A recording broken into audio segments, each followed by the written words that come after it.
हाय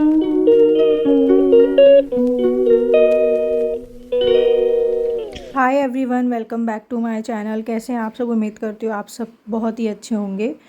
और आज के व्लॉग की फिर से मैं इसी बात से शुरुआत करूँगी कि हम लोग बिल्कुल भी अच्छे नहीं हैं। पिछले 2 से 3 व्लॉग्स मेरे स्टार्टिंग यही हो रही है कि हम लोग बिल्कुल भी अच्छे नहीं हैं, क्योंकि 15 दिन से मेरी बच्ची की हालत बिल्कुल भी ठीक नहीं है। इसके सारे फाइनल एग्ज़ाम्स 7 सब्जेक्ट में से सिर्फ इसने 2 ही दिए हैं और बाकी सब्जेक्ट्स के इसके फ़ाइनल एग्ज़ाम छूट गए क्योंकि इसकी तबीयत बिल्कुल भी ठीक नहीं है। एंटीबायोटिक्स चल रही है, सब कुछ चल रहा है, बट इसकी तबीयत ठीक ही नहीं हो रही है। हाई ग्रेड फ़ीवर हो जाता है, 100, 101, 102। और इसका जो माइंड है वो कन्फ्यूज़न स्टेट में चला जाता है, इसको कन्फ्यूज़न होने लग जाती है बहुत ज़्यादा। तो आज फिर से हम लोग, इसको हाई ग्रेड फ़ीवर नहीं जा रहा था और हम लोग फिर से डॉक्टर से के पास जा रहे हैं यहाँ पर आलिया को दिखाने के लिए कि सर अब कुछ कीजिए। अब मतलब इतने दिन हो चुके हैं, 15 दिन हो गए हैं, इसका कुछ नहीं जा रहा है। दवाइयाँ, एंटीबायोटिक्स, हर एक चीज़ चल रही है। तो अब हम सर से रिक्वेस्ट करेंगे कि प्लीज़ डू समथिंग, क्योंकि हम लोग अब अपने बच्चे को ना इस हालत में नहीं देख सकते हैं यार, लिटरली नहीं देख सकती मैं। हस्बैंड इतने परेशान हैं, हम लोगों के खाने का भी कुछ पता नहीं है, लिटरली कुछ नहीं पता है, कुछ भी खाने वाने का कुछ नहीं। बना तो लेती हूँ पर सारा ध्यान आलिया पे रहता है, ये कुछ खाती नहीं है तो हमारा भी कुछ भी खाने का मन नहीं होता, क्या बताएं। और यहाँ पे फिर हम लोगों ने आलिया का चेकअप करवाया है, जिनसे आलिया का जो पेडिट्रिशियन डॉक्टर हैं ही हैं, उन्होंने फिर बोला ठीक है अब हम इसका ब्लड टेस्ट करके देखेंगे, क्योंकि दवाइयाँ बहुत दे ली, तो अब आप इसका ब्लड टेस्ट करवाओ। एक्सरे भी उन्होंने लिखा था, चेस्ट का भी और इसके पेट का भी।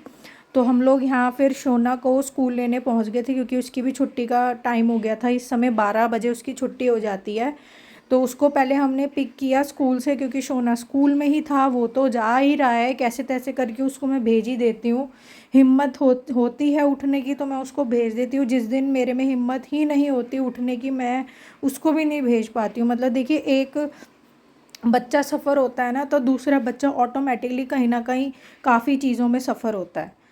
ठीक है, तो उसको हमने पिक किया, फिर हम लोग जो है यहाँ पर पहुँच गए सिटी पर आलिया के ब्लड टेस्ट के लिए और एक्सरे। तो फिर हमने यहाँ पे पहले पर्ची कटवाई, तो उन्होंने बोला पहले इसका आप एक्सरे करवा लो, तो हम फिर इसका ब्लड टेस्ट करेंगे। तो इसके क्रैम्प्स हो रहे थे पेट में, वहीं बैठे बैठे। पहले तो इन्होंने बोला वेट कर लो आप, अभी आराम से बैठ जाओ, हम बुला लेंगे। फिर मैंने इनसे रिक्वेस्ट की, मैंने कहा मेरी बच्ची की तबीयत बहुत ज़्यादा ख़राब है, इससे नहीं बैठा जाएगा, इसको पेट में बहुत ज़्यादा दर्द हो रहा है, तो आप प्लीज़ इसका एक्सरे कीजिए। ये देखिए अब यहाँ पे हो रहा है इसका एक्सरे। इन्होंने जो है लाइट बंद कर दी, ऑब्वियस है लाइट ऑफ करके ही एक्सरे होता है। तो इसका जो है चेस्ट एरिया और एब्डोमेन एरिया, वैसे तो है ही बड़ी छोटी सी, ठीक है, तो ये ही एरिया कवर करना है। और फिर इस वो मशीन से इसका क्लिक करके तब पता चलेगा क्या है क्या नहीं है।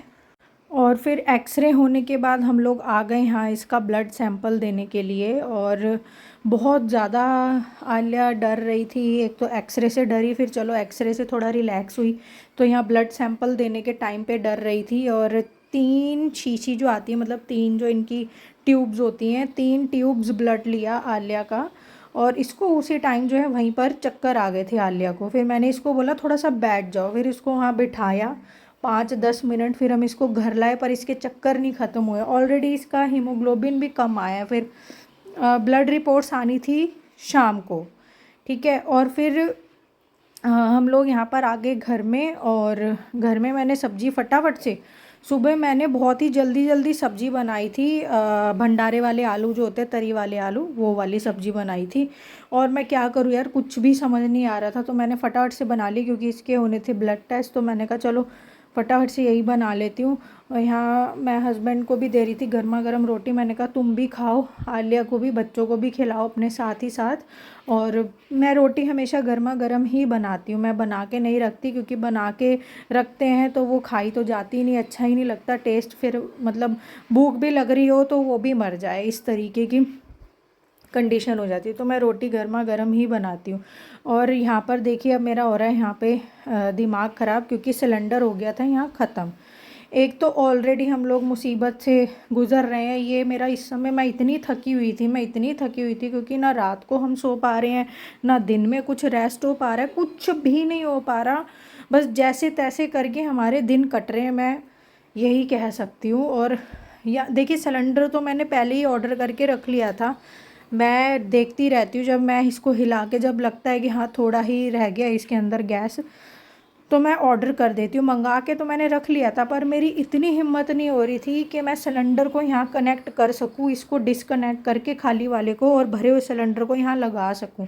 मेरी इतनी हिम्मत नहीं हो रही थी। बहुत मुश्किल से मैं ये काम कर रही थी सिलेंडर विलेंडर का। हस्बैंड बोलते रुक जा मैं आ रहा हूँ। मैंने कहा नहीं यार, तुम आराम से रोटी खाओ, क्योंकि वो तो खाना भी नहीं ढंग से खा पा रहे, क्योंकि सुबह उठते हैं, ऑफिस से कॉल आ जाता है उनके, वो वहाँ चले जाते हैं, तो वो तो बिना कुछ खाए पिए ही उनका ये ऐसे चल रहा है। तो खाना भी ढंग से नहीं खा पा रहे, उनका तो 2 टाइम का खाना ही नहीं हो पा रहा, 1 टाइम ही वो खा पाते। तो मैंने कहा आज तुम आराम से खाना खाओ और बच्चों को भी खिलाओ, और मैं ही यहाँ लगा देती हूँ कैसे तैसे करके। और यहाँ पे मैं चेक कर रही हूँ लीक तो नहीं है। लीकेज चेक करनी बहुत ज़रूरी होती है मुझे। वैसे तो हम जब डिलीवरी होती है सिलेंडर की तभी हम लोग चेक कर लेते हैं पानी डाल के, बट फिर भी मैं लगाते टाइम ज़रूर चेक करती हूँ, क्योंकि क्या होता है जो इसके अंदर पिन होती है ना वो लूज़ हो जाती है कभी कभी। तो फिर इससे पहले कुछ अनहोनी हो तो बेटर यही रहता है कि चेक ही कर लिया जाए। तो मैं यहाँ वो ही चेक कर रही थी। फिर यहाँ मैंने लगाया, लगाने के बाद भी मैंने चेक किया और बार बार स्मेल करके देखा कि कहीं लीक तो नहीं हो रहा है, कहीं से कुछ भी गैस तो नहीं लीक हो रही है। तो बस कुछ नहीं हुआ था, ठीक है।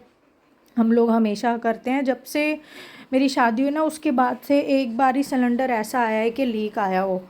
उसके बाद हाँ, उसके बाद कभी नहीं आया। सिर्फ एक ही बार ऐसा हुआ लीक सिलेंडर आ गया था गलती से। उस समय मैं घर में नहीं थी या क्या था पता नहीं, हो गए 8-10 साल पहले की बात है ये। तो यहाँ पे सिलेंडर लगाया, फिर जो रोटी बच गई थी फिर मैंने वो बनाई। और यार बस आज का दिन ऐसे ही निकला। इतना दिमाग ख़राब हो रहा है हमारा, बच्चे को क्या हो गया है कुछ नहीं समझ आ रहा। हमसे ज़्यादा टेंशन आलिया इस चीज़ का ले रही है कि उसके एग्ज़ाम्स रह गए, उसने फाइनल एग्ज़ाम्स नहीं दिए। उसको इतनी ज़्यादा स्ट्रेस टेंशन हो गई इस चीज़ को लेके कि मैं क्या बताऊँ यार। फिर शाम को रिपोर्ट्स आ गई थी, फ़ोन में मैसेजेस आ गए थे कि रिपोर्ट रेडी आके ले जाओ। और हमें यहाँ शाम को रिपोर्ट दिखानी थी डॉक्टर को ही, पेडिट्रिशियन को ही। तो जो टेस्ट लिखे थे वो सारी रिपोर्ट्स आ गई थी, और रिपोर्ट्स में कुछ इसको इन्फेक्शन आया है बॉडी में, और किस टाइप का आया है ये तो नहीं मुझे पता चल पाया। ये देखिए CRP बढ़ा हुआ है। CRP का मतलब है कि बॉडी में कहीं इन्फ्लेमेशन है, इन्फेक्शन है। हीमोग्लोबिन भी कम आया है, कुछ कुछ काउंट्स भी कम आए हैं, RBC वगैरह बहुत चीज़ें कम आई हैं, कुछ ज़्यादा आई हैं। CRP भी बढ़ा हुआ था, यहाँ ESR भी बढ़ा हुआ था। CRP और ESR बढ़ने का मतलब है कि बॉडी में इन्फेक्शन है इसको कहीं पे। और ये देखिए टाइफॉइड में जो टाइफॉइड का टेस्ट हुआ था S टाइफी O और S टाइफी H करके, वो भी जो उसकी फर्स्ट वाली लाइन थी वो भी कुछ प्लस प्लस ही लिखा हुआ था, पॉजिटिव ही लिखा हुआ था। और तो ये टेस्ट में आया है कि हाँ ब्लड बॉडी में मतलब बॉडी इन्फेक्शन इसको है आलिया को। फिर हम लोग दोबारा से शाम को गए रिपोर्ट्स लेने के बाद डॉक्टर को, आलिया के जो पेडिट्रिशियन है जिन्होंने ये टेस्ट लिखे ही थे, उन्होंने बताया कि हाँ इसको है बॉडी इन्फेक्शन। और उन्होंने कुछ दवाई फिर से ऐड कर दी हैं। उन्होंने कहा सिर्फ देखो 1-2 दिन करके, अगर कुछ फ़र्क पड़ता है तो ठीक है, नहीं तो फिर हम आगे की तरह प्रोसीड करेंगे, फिर हम देखते हैं कि हमें क्या करना है। तो फ़िलहाल तो मैं इस वीडियो का यहीं पर एंड करती हूँ। मिलते हैं नेक्स्ट वीडियो में, नेक्स्ट व्लॉग में। तब तक के लिए bye bye, take care and please guys please keep supporting us. और मेरी बेटी के लिए प्लीज़ आप लोग प्रे कीजिए प्लीज़।